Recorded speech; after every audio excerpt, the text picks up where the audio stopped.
Hello and welcome to the next video of my Discord Hall of Fame series where I go over the people the Discord have chosen to be in the Hall of Fame of LOL Esports. The restrictions and regulations for what puts a player on the ballot is on the Discord. If you'd like to vote on the Hall of Fame, participate in the process, go to the Discord and participate. The 9th class is going on right now. If you're watching this a year from now, well then, the 14th class will be coming up shortly. Duke, otherwise known as Leopard, was inducted into the 2nd class of the Hall of Fame. He is one of now 2 players that have won Worlds with 2 different teams. Originally, he was the first. Played from 2014 to 2019 and had 187.18 Hall of Fame points. Hall of Fame points are determined by me, and they're given out based on stats accumulated, as well as accolades and results and things of that nature.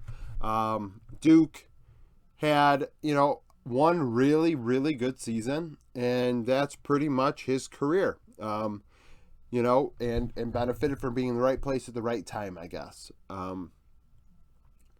So his most played champions: first, Maokai, which ranks 8th all time in games played. Nar was his second most played, 17th, and third, Gangplank, 18th. These 3 champions account for 26% of his games played, so just over 1 out of every 4 games, he was playing Maokai, Nar, or GP. In terms of KDA, his best champion with over 20 games played was Trundle, 6.14, which was first all time. His Trundle top may be the best ever, after looking at the stats. Second, Shen had a 6 KDA, which ranks 6th. And third, Maokai, 5.01, ranks 3rd all time. In terms of win rate, his Trundle is first at 83%. Like I said, his Trundle is maybe the best ever. Second, Gangplank, 63%, is 10th. Third, his Renekton, 62% win rate, is 16th all time. So, not a super long career.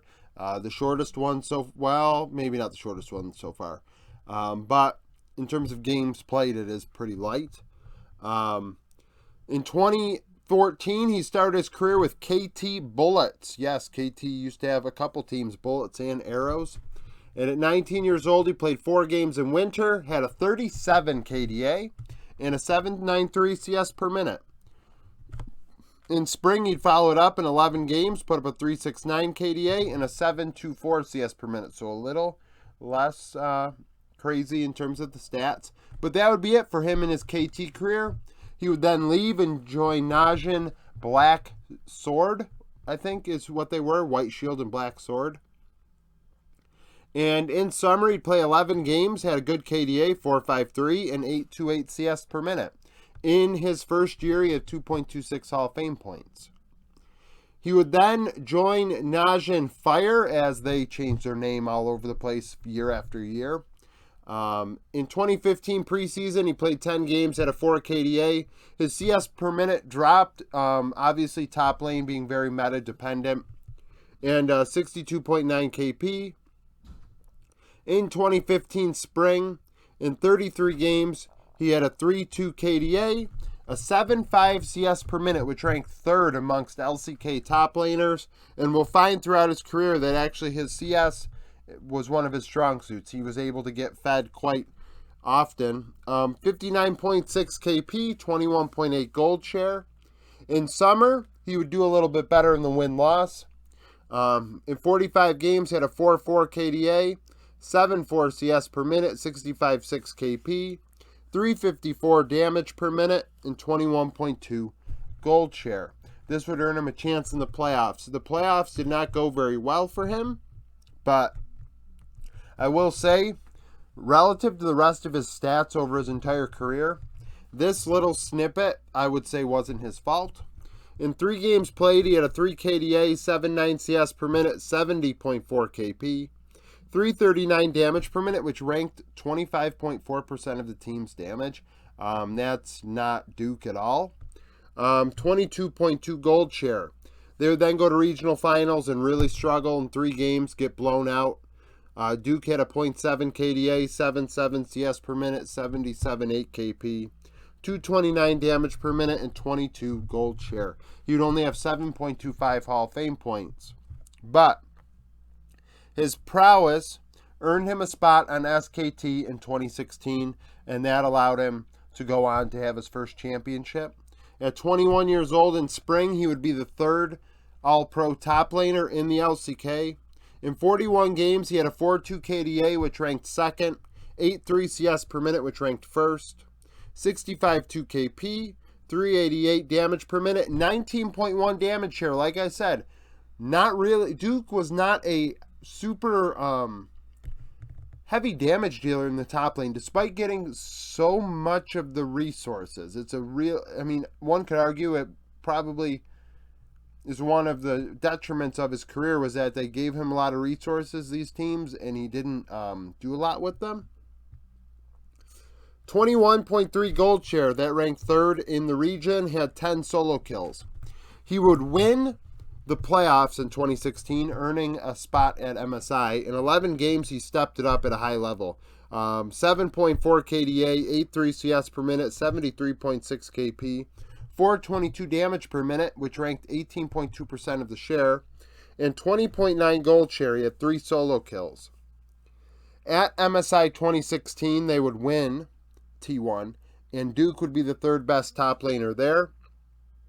In 17 games, he had the best KDA with 7, best CS per minute at 8.2, had 56.2% KP, 413 damage per minute, which was 16.8% of the team's damage, which was actually first. That meta was so weak at MSI 2016 when it came to top laners and damage that under 17% was the most. 20.7 gold share and 6 solo kills, which was first amongst top laners. In summer, he would return in 41 games. He had a 3.6 KDA. That was third. 1 second. Okay. Sorry about that. So, 2016 summer, 41 games played, 3.6 KDA, that ranked third, 8.2 CS per minute, that ranked first, 62.6 KP, 455 damage per minute, which was 19.7% of the team's damage, and 21.5% of the team's gold, which was third. 10 solo kills, that was second in the LCK, so he ranked highly in many stats, but in terms of KP, damage, and things like that, he lacked, and that didn't get him in the top 3. In the playoffs, in 5 games, he had a 2.2 KDA, 8.5 CS per minute, 83.6 KP, 5 out of every 6 kills, pretty much.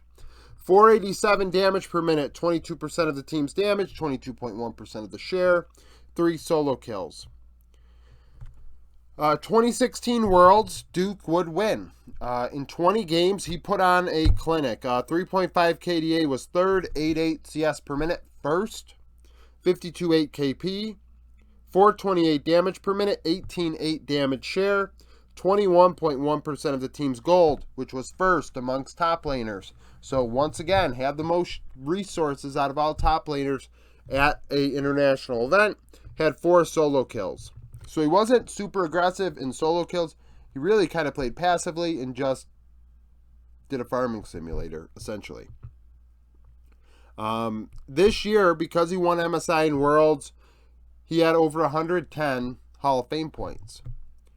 And then after that, he left the LCK and would go to the LPL, and his career really never was the same.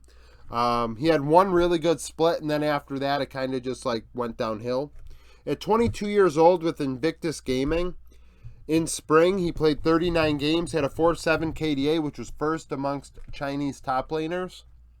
Had an 8.3 CS per minute, 59.2 KP, 21% of the team's gold, and this got him on the third All-Pro team for me.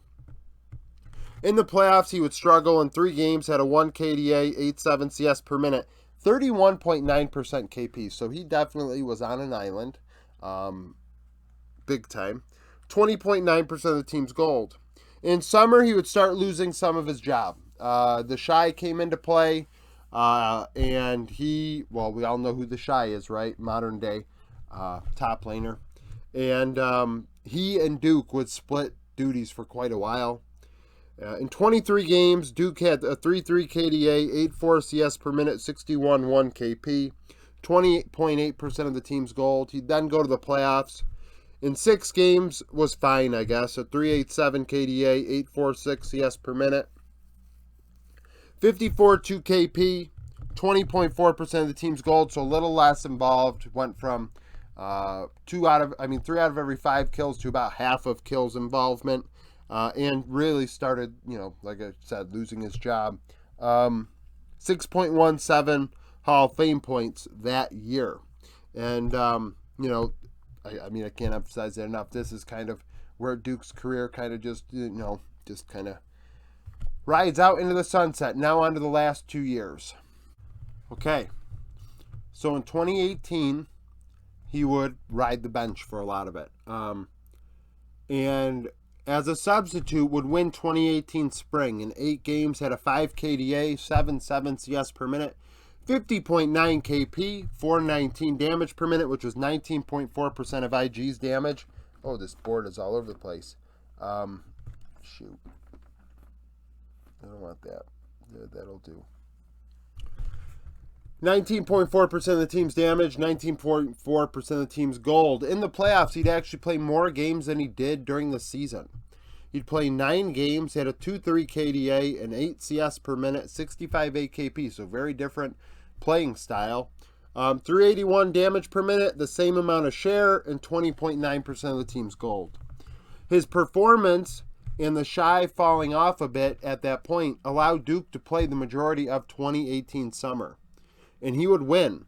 32 games played, had a 3.3 KDA, a 9.1 CS per minute, which ranked 3rd, which is insane for a top laner. 51.1 KP, so he's on an island. 435 damage per minute, 22.4% of the share, so one of the higher damage shares of his career, despite the low KP. And 21.6% of the team's gold, which was first amongst top laners, and it makes sense, right? Has all that farm. In the playoffs, he played 3 games, had a 4 KDA, 8.2 CS per minute, 64.6 KP, 242 damage per minute, 15.6% of the share, and 21.1% of the gold. So, playoffs, very different story. Not as much farm, way more involved, way less damage. So, took on a totally different role in that series. And then we'll go to Worlds and win as a substitute. He played 5 games at that event. So he is a champion, and he did partake in the win. 3.8 KDA, 8.6 CS per minute, 39.7% KP. Really on an island. Less than 2 out of every 5 kills. 306 damage per minute, 17.4% of the share, 20.8% of the gold, and 2 solo kills. He would then return. So in 2018, he had 59.8 Hall of Fame points. And then in 2019, he would return and try and continue playing. And, by this point, his career was pretty much over. In spring, he played 8 games, had a 3.4 KDA, 7.5 CS per minute, 54.6 KP, 414 damage per minute, 17.7% of the share, 20.1% of the gold share. In summer, he'd play even less. Only 3 games played, a 2.9 KDA, 7.8 CS per minute, 68.3 KP, 532 damage per minute, 24.4 damage share, and 22.4% of the team's gold. And they gave him 1 playoff game in summer, 1 KDA, 8 CS per minute, 22.2% of the KP. Barely played. 2 out of 9 kills or something. 180 damage per minute, 12.4% of the damage, 20.6% of the share. So went out with a whimper. If you haven't watched my videos before, I am more about players retiring on top. He should have retired after Worlds and not tried to play this split. Kind of wasted his time. 0.77 Hall of Fame points that year. And now he is the current coach of Ninja in Pajamas. He might have just been let go this past offseason. I don't recall. That's what he was doing during the year. So, yeah, one of the few players that can say they've won a championship on 2 separate teams. Had a really nasty 2016 that deserves a lot of praise. And did show up at times. This summer split here, he did well. You can't take that away from him, right? Now, did he lose the job to the Shy? Yeah, but the Shy was pretty good at the time, right? One of the best top laners in the world at that time, if not the best. So that is what it is. Thank you for watching this video. If you liked it, like it, subscribe to the channel for daily League of Legends content. Follow me on Twitter, join the Discord, become a YouTube supporter, and I hope to see you again tomorrow.